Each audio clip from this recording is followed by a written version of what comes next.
Hello students, आज हम exercise 3.3 का सेकंड क्वेश्चन करेंगे। सेकंड क्वेश्चन के कितने पार्ट्स हैं? 5 पार्ट्स हैं। ये सारे पार्ट्स हम इसके करने वाले हैं। तो चलिए इसे स्टार्ट करते हैं। क्वेश्चन है निम्न समांतर चतुर्भुज में अज्ञात एक्स वाई जेड के मानों को ज्ञात कीजिए। निम्न मतलब नीचे जो दिए गए हैं। समांतर चतुर्भुज, ये सारे क्या हैं? समांतर चतुर्भुज हैं, यानी पैरेललोग्राम्स हैं। इनमें एक्स वाई जेड के जो है मान ज्ञात करने हैं। जैसे यहाँ पर एक्स वाई जेड, इसमें है एक्स वाई जेड, इन सबको निकालना है। तो चलिए इसे स्टार्ट करते हैं। यहाँ पर मैंने लिख रखा है, मैं आपको दिखा देता हूँ किस तरीके से ये किए जाएंगे। तो यहाँ पर मैं पहले ही मैंने इनको लिख लिया है ताकि आपका टाइम बचे। तो यहाँ पर पहला पार्ट है उसमें क्या है, देखो यहाँ पर इसको फिगर को मैं आपको दिखाता हूँ। पहले में क्या है, ये इस तरह का फिगर बना हुआ है। फिगर इस तरीके का बना हुआ है तो हम क्या करेंगे, सबसे पहले हमें यहाँ लिखना है एंगल बी। एंगल बी कहाँ पर है? ये रहा। एंगल बी किसके बराबर? इसके बराबर हो जाएगा, क्योंकि समांतर चतुर्भुज है, आमने सामने के कोण यानी सम्मुख कोण यानी अपोजिट एंगल्स इक्वल होते हैं। तो एंगल बी बराबर हो जाएगा एंगल वाई के, यानी डी और वाई बात एक ही है। तो एंगल बी बराबर एंगल वाई बराबर कितना होगा? 100 डिग्री। क्यों? क्योंकि ये भी 100 डिग्री है तो ये भी 100 डिग्री हो जाएगा। या तो एंगल डी लिख लो या एंगल वाई, बात एक ही है। तो ये 100 डिग्री हो जाएगा। और कारण लिखा है समांतर चतुर्भुज के सम्मुख कोण। ठीक है, इसी तरीके से हमने y तो निकाल लिया। अब हम क्या निकालेंगे आगे? हमने लिखा angle y plus angle z। ये angle y plus angle z लिखा, ये वाला एंगल हमने निकाल लिया है। अब इसको और इसको ले लिया। हमें पता है कि समांतर चतुर्भुज में एक हमने प्रॉपर्टी यानी गुण पढ़ा था कि समांतर चतुर्भुज के आसन्न कोणों का योग 180 डिग्री होता है। आसन्न कोणों का योग 180 डिग्री होता है। तो इसी प्रॉपर्टी से हमने इसको लिखा है। तो angle y plus angle z बराबर किसके होगा? 180 डिग्री के हो जाएगा। तो ये हमने लिख लिया, क्योंकि समांतर चतुर्भुज के आसन्न कोणों का योग 180 डिग्री होता है, इसलिए हमने ऐसा इसको लिखा है।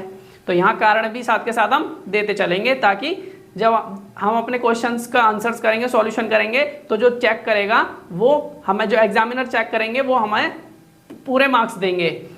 क्योंकि वो हम देखेंगे कि यहाँ पर एक एक चीज़ लिखी हुई है, कहीं से इन्होंने जो है कॉपी नहीं की, चीटिंग नहीं की है, अपने आप अच्छे से इन्होंने सोच समझ के लिखा है। तो यहाँ पर अब हम क्या लिखेंगे? y की वैल्यू लिख दी हमने, y की वैल्यू 100 निकाली थी, y की वैल्यू लिख दी। y की वैल्यू लिख दी तो हम यहाँ से किसकी वैल्यू निकाल लेंगे? z की वैल्यू। 100 इधर लेगा, ये माइनस हो गया, इसमें से इसको माइनस किया, 80 आ गया। तो किसकी वैल्यू आ गई? z की वैल्यू आ गई। z की आ गई। अब हमने क्या लिखा? चूंकि z बराबर x के हो जाएगा। आपको दिखा देता हूँ भाई, z ये रहा, x ये रहा, तो ये दोनों भी एक दूसरे के अपोजिट है, सम्मुख कोण है, तो ये भी बराबर हो जाएंगे। तो इसी तरीके से एंगल x भी कितना हो जाएगा? 80 डिग्री। z x के बराबर है और x भी कितना हो जाएगा? 80 डिग्री। समांतर चतुर्भुज के सम्मुख कोण हमने यहाँ कारण लिख दिया। तो दूसरा पार्ट देखते हैं अपना। दूसरे में क्या है? दूसरा ये वाला फिगर दे रखा है इसमें। तो यहाँ पर हमने क्या लिखा? हमने लिखा angle 50 plus angle x। Angle x कहाँ पर है? ये रहा। ये वाले और ये वाले कौन है? आसन्न कोण, एडजेसेंट एंगल्स हो जाएंगे। तो इनका भी योग जो होगा यानी सम होगा 180 डिग्री हो जाएगा। तो ये हमने लिख लिया एंगल 50 प्लस एंगल x बराबर कितना हो गया? 180 डिग्री। चूंकि समांतर चतुर्भुज के आसन्न कोणों का योग 180 डिग्री होता है, कारण भी लिख दिया। अब इस तरीके से हम क्या करेंगे? 50 को इस तरफ लेके गए, 50 को इस तरफ लेके गए, तो इसमें से इसको माइनस किया तो 130 आ गया। इधर प्लस वाला था, इधर आ गया तो ये माइनस का आ गया, तो 130 आ गया। x की वैल्यू कितनी आ गई? 130 आ गई। x बराबर किसके है? y के। यहाँ देख सकते हो ये वाला एंगल इस एंगल के बराबर है, आमने सामने का कोण है। तो ये जब 50 है तो ये भी क्या हो जाएगा? 50 हो जाएगा। x हमारे पास कितना है? 130। x हमारे पास 130 आया तो y भी हमारा 130 हो जाएगा। तो यहाँ कारण भी लिख दिया है, x बराबर y बराबर 130 समांतर चतुर्भुज के सम्मुख कोण।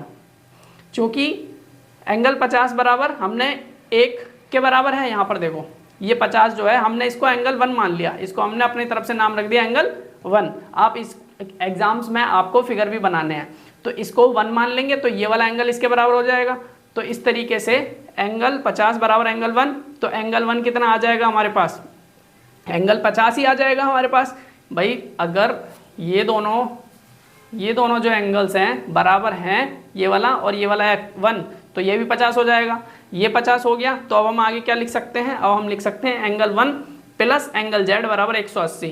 क्यों लिख सकते हैं? क्योंकि यहाँ देख सकते हो आप, ये वाला एंगल 1 माना है हमने और ये एंगल z है, और ये दोनों ही एंगल जो है इस लाइन पे बने हुए हैं। और किसी भी लाइन पर, एक लाइन पर अगर एक बिंदु पर कोण बनते हैं तो उनका योग कितना हो जाएगा? 180 डिग्री। तो ऊपर की तरफ जो कोण बन रहे हैं इनका पूरा योग कितना हो जाएगा? 180। जैसे कि मैं यहाँ पर एक लाइन खींच दूँ और यहाँ पर मुझे इस एंगल पे ये जो पूरा कोण होगा वो कितने डिग्री? 180 डिग्री का होगा। तो इसी तरीके से हमने यहाँ लिखा है कि एंगल 1 प्लस एंगल जेड कितना होगा 180 डिग्री, और इसका कारण क्या है, रैखिक युग्म बोलते हैं इसको, लीनियर पेयर बोलते हैं इंग्लिश में।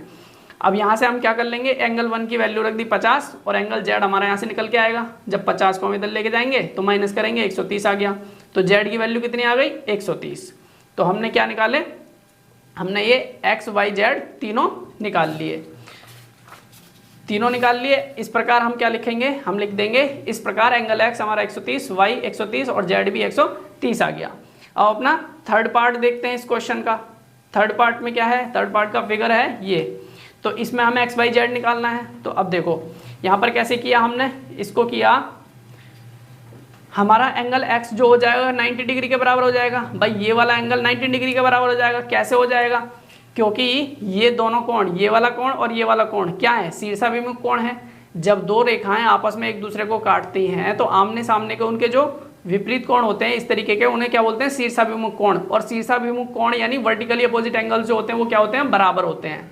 शीर्षाभिमुख कोण बोलो या वर्टिकली अपोजिट एंगल्स, तो वो क्या हो जाते हैं, वो बराबर होते हैं, इक्वल होते हैं। तो एक्स ये हमारे ये जो साइन लगा हुआ है, सिंबल लगा हुआ है, ये चिन्ह किसका है, ये 90 डिग्री का है। ये बोल रहा है ये राइट एंगल है, यानी 90 डिग्री का एंगल है, तो ये एंगल इसके बराबर होगा, तो ये एक्स भी 90 डिग्री का हो जाएगा।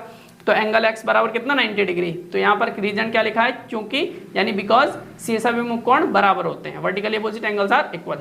उसके बाद हमने क्या लिखा, angle Y plus angle 30 plus angle X. क्यों लिखा, क्योंकि हमने यहाँ से लिखा, ये यहाँ से लेके यहाँ तक का क्या बन रहा है, एक ट्राइंगल बन रहा है, और इस ट्राइंगल में ये वाला एंगल, ये वाला एंगल और ये वाला एंगल, तीन एंगल है, तीन कोण है।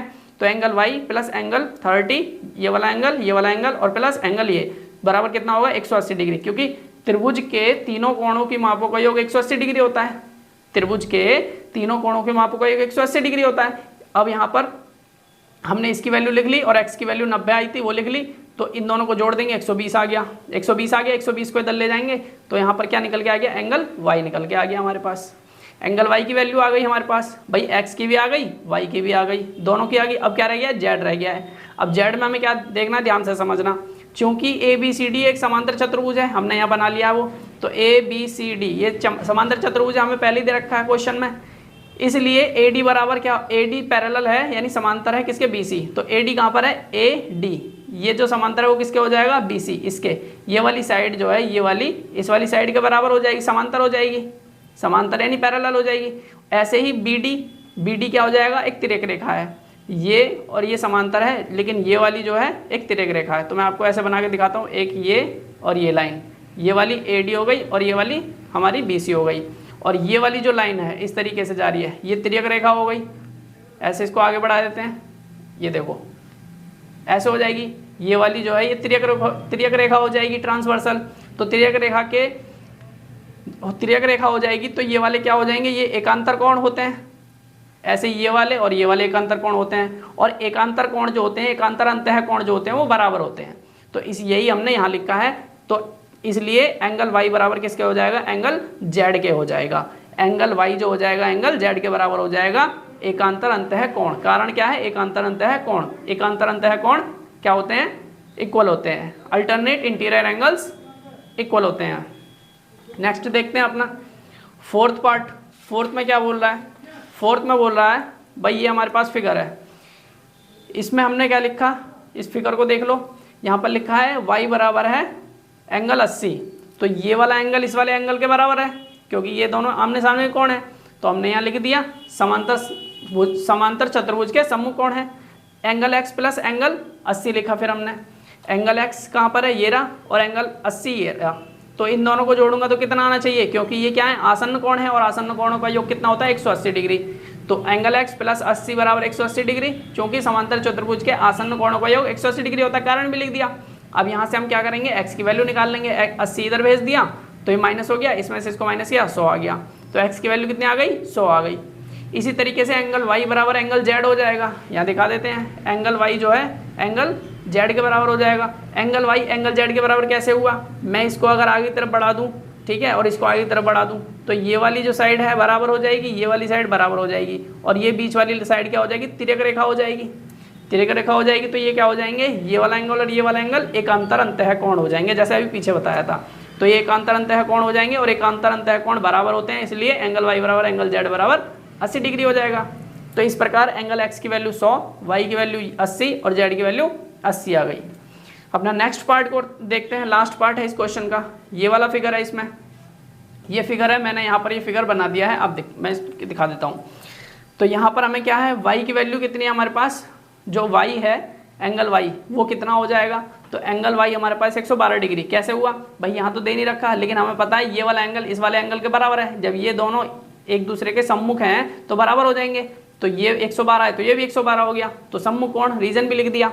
अब त्रिभुज ACD में, अब त्रिभुज ACD कहाँ पर है, हमने ये ABCD अपनी तरफ से नाम रख लिए हैं। तो ACD यानी ये लेके यहाँ से लेके यहाँ तक ये त्रिभुज है, ये ट्राइंगल है। इसमें हमने क्या देखा, हमने देखा x प्लस वाई प्लस 40, ये 3 कोण ही तो है इस त्रिभुज में।